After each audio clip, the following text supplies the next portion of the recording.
You can hardly go anywhere in Houston without seeing construction. Experts say somewhere between 30 and 40,000 homes were damaged or destroyed after Hurricane Harvey, but there are not enough new construction workers to rebuild all these homes. According to a recent survey, 74% of Texas contractors are having a hard time filling hourly craft positions, such as drywall installers, carpenters, and electricians. The construction industry has long filled jobs with undocumented workers. The Pew Research Center estimated nearly 28% of the state's construction workforce is undocumented. Fear of deportation may be keeping them away. Really what this business is about, it's managing people. These Houston area high schoolers are in a special program, hoping to get ready for a career in the industry fast. The good thing about this industry is it's easy to get into if you want to work hard, you want to work outside. The students spend part of their school day shadowing construction workers. Their teacher, Zabero Hawk of Jones Futures Academy, says that many of his students are personally invested. Majority of the students' parents are in the construction industry. Some of these students, by their sophomore or junior years, are on construction site with their parents. And if they weren't already motivated by family ties. We had severe impact by Harvey. I particularly have 3 students that have lost homes.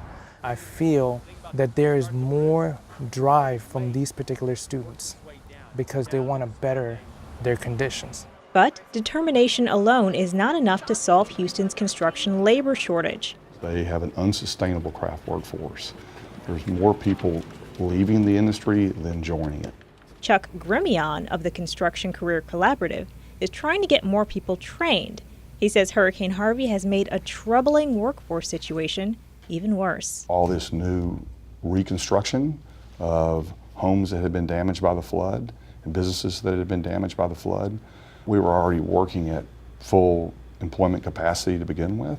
There's essentially no one to go do that work. He says historically, the construction industry relied on unions to train and develop a workforce. Houston, back in the late 70s, early 80s and before, was a union town. And unions provided all the craft training and the career paths in the construction industry. And then you get into the early 90s, the first company realized, well, I'll treat my employees as independent subcontractors.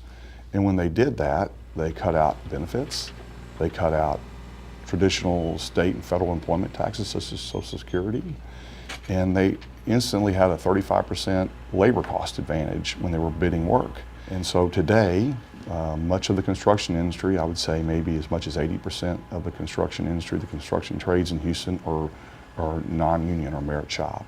He says there's no quick fix that will suddenly bring more young people into the labor market, but the steady stream that the industry relies on, passing down trades through the generations, remains. My dad taught me all the labor work. Mario Morales got an initial push towards this career from family ties. And believe me, he was not easy with me. Only his part of the reason that I'm still in the business. Today, with nearly 2 decades of work under his belt, Mario is now working on a crucial task, generating more workers in the industry. I currently have a brother here. He's 23 years old. So I don't cut him no slack either.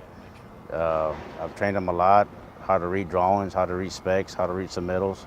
Sometimes I can see that he's overwhelmed, but it's for his own good. And good for the city, because Houston has a lot of rebuilding to get done. For Houston Public Media, I'm Tamika Weatherspoon.